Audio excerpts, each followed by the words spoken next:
Hi, welcome to the Rob and Bird podcast. I'm Rob. And I'm Bird. We're here to bring hope and motivation to those in the struggle. We're in it too. We cannot afford to give up. We're basically cheerleaders. The road to success will be hard, but we want you to know you're not alone. All right, well, let's get to it, Rob. What do we have diving into today's episode? Let's talk about persistence. Everyone has doubts and feel that they can't make it through. But that's the thing. Everyone experiences that. Even the great masters of whatever domain they, or trade, or art, or field, study, science, they have all had doubts. And it's not simply about not having doubts, it's having those doubts and being able to push on through past those doubts. Because everyone always thinks, maybe I can't do it. Yeah, it's. I'd say on my end, it's when you get into the mode of getting started on something you want to achieve. There's always going to be the in the middle of the process where your mind goes to having small voices, come in and say things like, "Are you sure you can do this? I don't think you can. Come on, it's you." And then you don't realize that you can actually do it, but at the same time, it's just you don't see it. And I think that's the process that we have all gone through and we have to go through sometimes, even in the moments where we're doing serious work. We have to recognize that we're in it now. We have to go see it through. And it's the only way you'll really find out if you can do something. Sometimes it's amazing when you reach that goal, when you reach that finish line. Those voices just stay silent because you did it.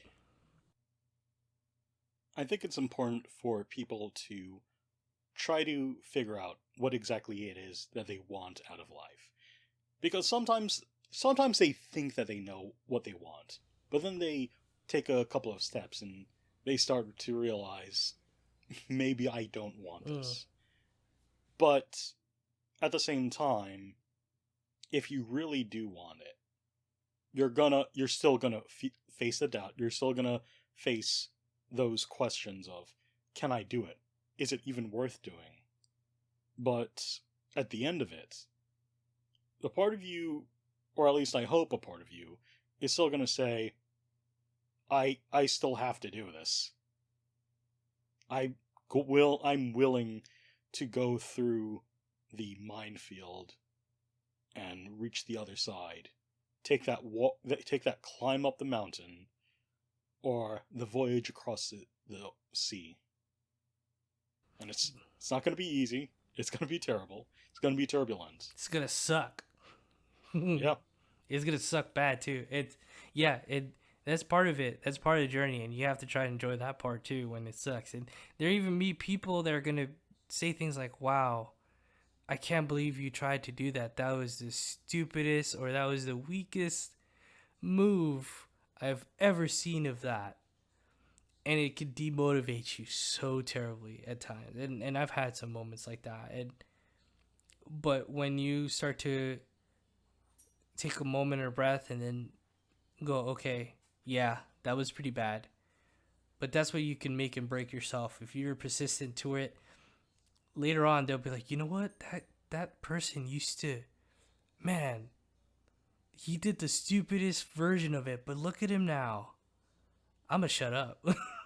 Like, and that can happen too. I've seen those moments happen, and those are great moments in life. You just gotta see to it.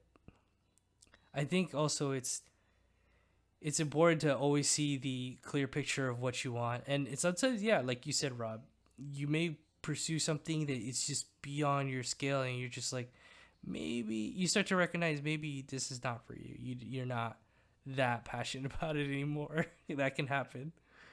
Well, it depends on, well, like you said, if you're passionate, you're still going to want it. Yeah. If you're not passionate about it, you're going to start thinking, I don't really care about this. And if you don't have a skill, but you're still passionate about it, if you still want to do it, um, then then figure out ways to achieve that goal. Like, um, nothing. No, there are very few big victories that did not come without small victories. So figure out what you can do and work on it. Take the little steps before you take the big steps. Crawl before you run, right? Yeah, I was gonna say that, Rob. All right, fine. Say all the cool stuff. I'll just say silly things on the side. No, yes, it's taking the small steps first. Don't try to eat the whole sandwich or the whatever whole thing all at once. You'll choke pretty much. But it's the also another part of it is to remember why you're wanting to do this. Like when you can look back also in the middle of the process, you could appreciate how far you've gone to help you remind yourself why you're on this path. Even when, especially when someone's there to try to put your motivations and ambitions down because they just don't see it for you and they don't have logical reasoning why they're saying what they're saying. They're just opinionating because they can't, they want to mock you. You have to appreciate it. Well, there's people who are going to belittle you, but then there's also people who are going to lift you up, or even if they don't say you absolutely can do this, there's still going to be people who are just critics who are going to say, this is where you have problems, fix them. Those are still valuable people to know. Yeah, you need those people that'll help you fix and finesse what you're doing more accurately so you don't keep making the same mistake. I think it's important to figure out who those people are, because you need those voices that are telling you maybe you can't do it today, but you can do it if you work hard enough. And think about all those people that put their time and effort to making sure you got this far. You owe it to them to succeed. If this is what you truly want, they would not have come to you. They would not have shared details with you. They wouldn't be trying to help you if they didn't see potential in you. And so, don't let your gravestone be, had potential, which I remember hearing that before. yeah, that's another conversation. Yeah, but I like that you brought that back. Yeah, it's it's a tough one because for some of us, like when you're an artist in art school, you kind of feel like you're being pushed down so harshly if say your professor is calling out so many errors and stuff. But when they are taking the time to catch the mistakes or flaws you're not catching at the moment, but they tell you how to approach it, that's someone that you really want around that can navigate you to improving yourself as an artist. And dude, it's like it's such a good feeling. And you and I know, Rob, like we'd have professors who had attention to detail and were very passionate about teaching and improving other artists out there because they knew how it was like in the industry in animation and in production art what it took. And so they didn't want us to leave us out there with just like, nice try, yeah, good work, and that's it. It becomes a waste of time and money on our part and their part, and then we'll find out that we weren't really ready. But that's part of persistence, is that you have to figure out who has your best interests and who doesn't. Sometimes the people who has your best interests at heart are going to be hard on you.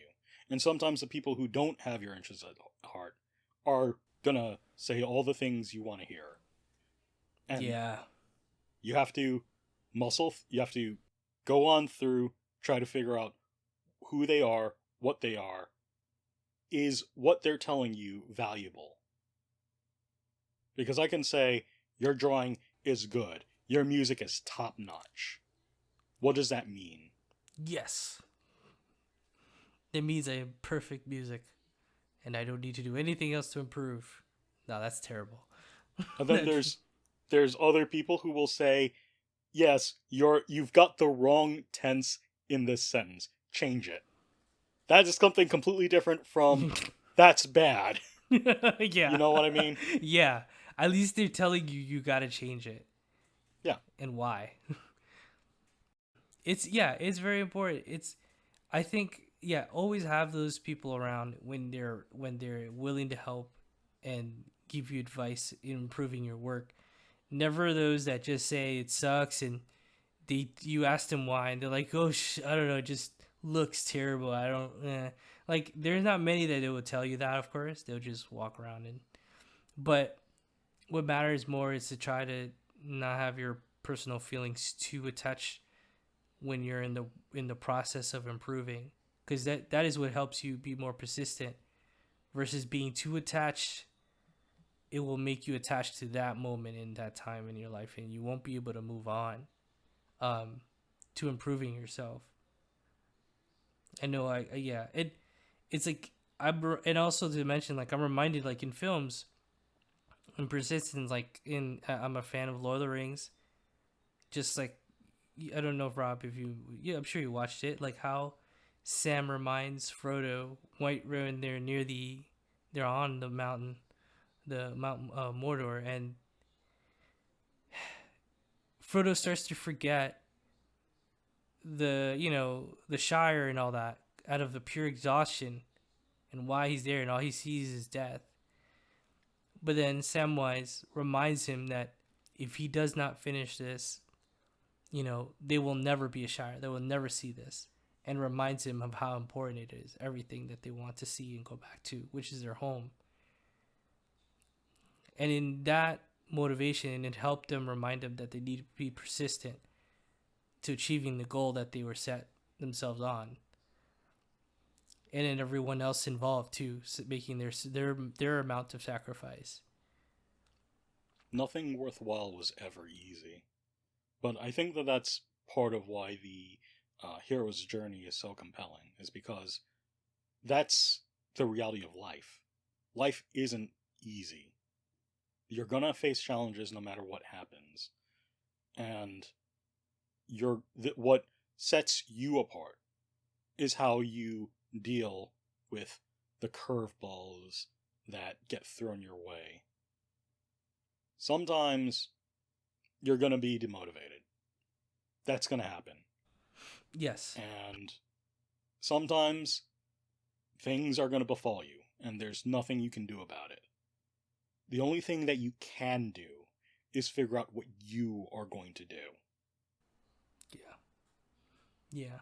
It's also like, as our persistence can wane as we get older, or due to conditions of our health or relationships and other factors, can change how we're capable or not capable of approaching our goals.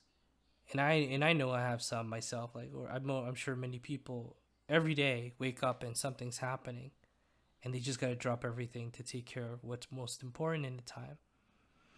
And I think it's one of those things where it's important to have an understanding of how to adapt and balance yourself. And also, some, like, I would say, to mention another part of this topic is having being a little too much persistent to a goal, because then which is terrible sometimes, a lot of times, actually, because you not only can hurt anyone around you and yourself, but you burn out.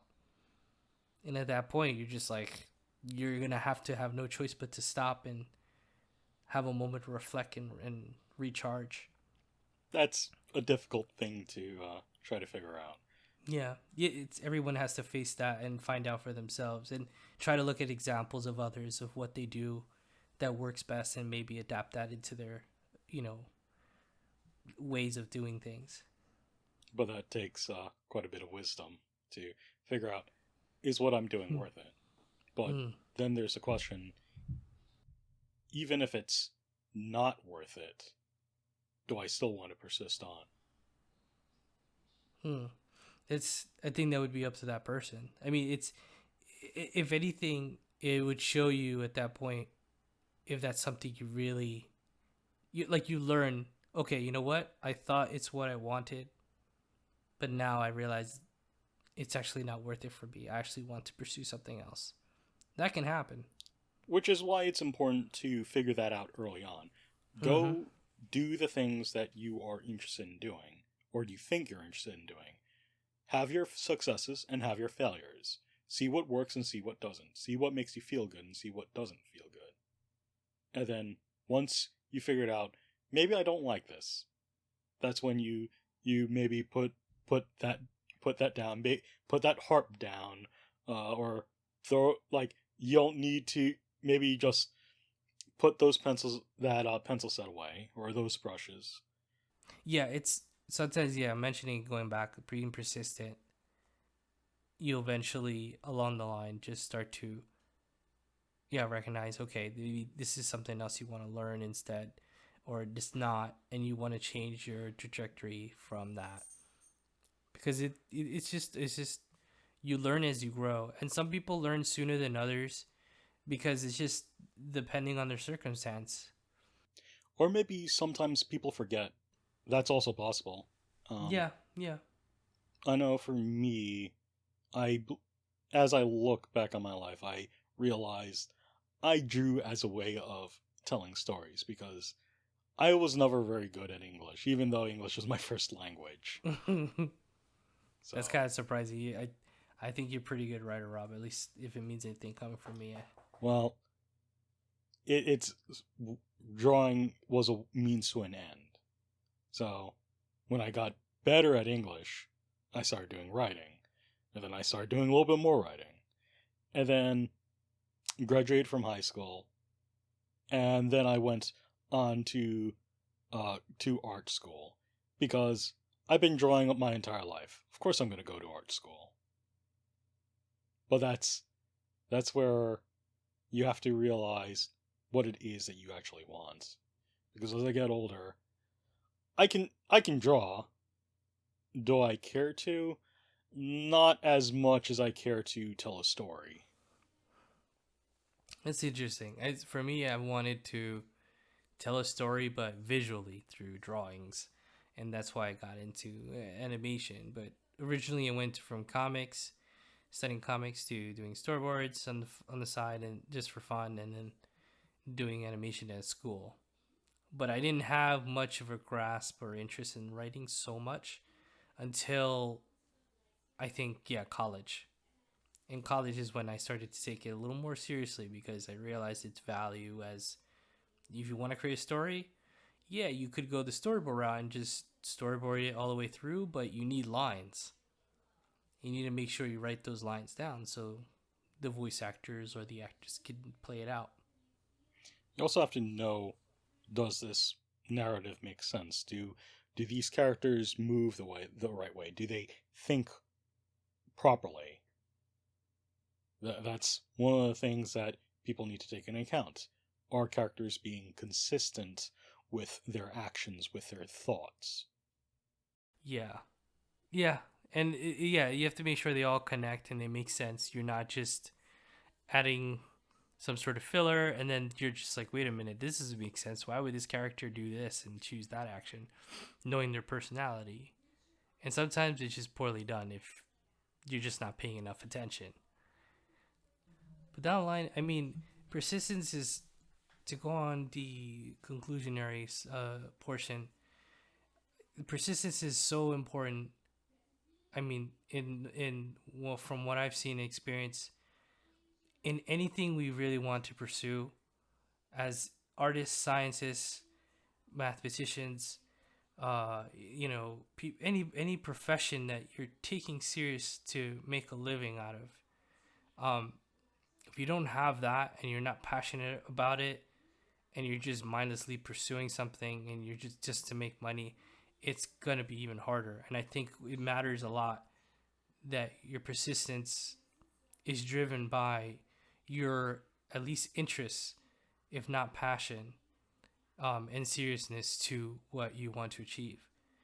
Whether it's an artist, in any profession, and for me, obviously, storyboarding and animation. And you don't need to be the best, but you need to do your very best when you can, and also be mindful of balancing your life.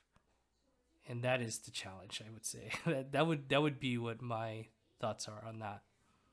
Well, you're not always going to succeed in every endeavor you make, but there is something to be gained from failure. You have an opportunity to learn something. And that's the question. Are those lessons worth your time to learn so that one day you can be successful? Or is it too painful to bear? This quote is probably a bit more self-indulgent, but the Persian poet Rumi once said, or once wrote, "This too shall pass." Mm. Yeah, it's a good ending on that. Well, thank you very much for listening to our 6th episode, Persistence. This is Robin Bird. We're thankful for you to listen. Hope you like it. And we'll see you. Well, you'll hear us next time if you're back. Thank you. Take care.